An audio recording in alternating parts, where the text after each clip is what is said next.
Well, hey there, folks. I'm meteorologist Matt Barentine. Got a lot happening in the tropics. So the good news is there are no immediate concerns for us in the tropics. We do have things happening, but no immediate concerns. Let's go ahead and pull up the numbers here. There's one way out in the Atlantic. That one's too far out to concern ourselves with at the moment. I think it'll stay out in the Atlantic. They got that one close in the Gulf of Mexico, but only has a 10% chance of development. That one's going to move in to coastal Texas here within the next day or so. So I don't have to see anything going on with that one.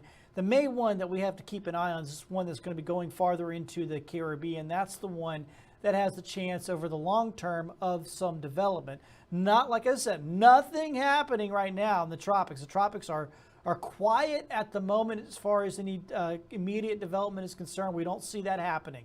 It's going to take time for any development to happen in the tropics. I'm going to go ahead and run the GFS or the American model, run it out the full 7 days here, and we're going to be keeping an eye on the Yucatan of Mexico for this thing developing and heading over that way. Now, where does it move after that? Does it get into the Gulf of Mexico? It's a very real possibility that something forms here in the northwestern Caribbean and then moves into the Gulf of Mexico. That is a possibility. Once again, we're still a ways out. I mean, we're talking that's next Monday on the Futurecast. So it's going to be a full week or so before anything really threatens, is about the best way to put it. But if something does that does happen, and we do see something form in the northwestern Caribbean and move into the Gulf of Mexico, it's got rocket fuel for water temperatures out there. The water temperatures are in the upper 80s, and that's not just at the surface. I mean, way down through the water column, there's very warm water. And why that's important is if you have a storm, if there's warm water, it feeds off that warm water. It also stirs things up as a storm is developing and forming and moving across the water. Well, if there's warm water underneath, it just keeps churning up warm water, keeps feeding that storm. If there's cold water underneath, you could actually have a storm that weakens. If any storm gets into the Gulf of Mexico, it will not weaken. So we've got some issues to watch out for there. Fingers crossed that nothing does, but like I said, there's a good, decent chance that one that's going to be moving into the Caribbean will have a chance of development later on this week. So we'll keep an eye on it for you. Once again, nothing immediate. We got time to watch and track, and we will here at Fox 10. Right now, actually, things are pretty quiet back home for your Labor Day Monday. Don't have anything going on the satellite radar there. And looking at the Futurecast, should be a quiet day. Yeah, a couple of showers should pop up late in the afternoon, say around 5 or 6 o'clock. We'll have a few showers. Rain chance day around 30%. So it's not a 60 or 70% rain chance day. It's a 30% kind of rain chance day today.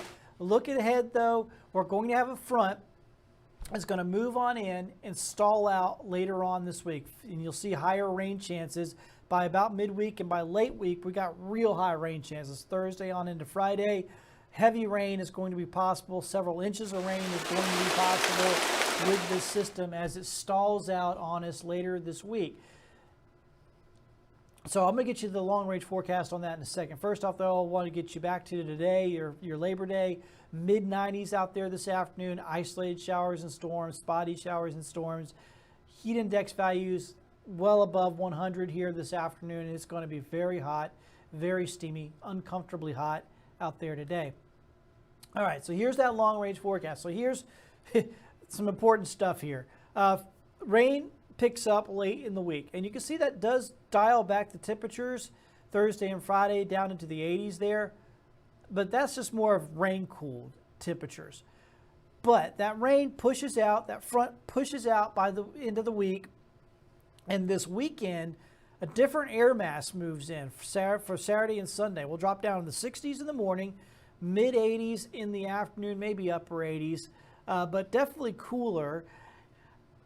I don't know if you want to call it a first true, it's not really a first true taste of fall, but it definitely dials back the summertime heat, and it will be more comfortable this weekend. So very good news there. And really, if we look even beyond that, into the, let me pull up the 10-day forecast, we'll see the 80s will last beyond the upcoming weekend. So it'd be nice to not see any more 90s again. That's probably not going to be the case, but dialing back this heat, even for this short stretch, will be a good thing for us. It'll be good to see. Let me go ahead and get you that full screen there.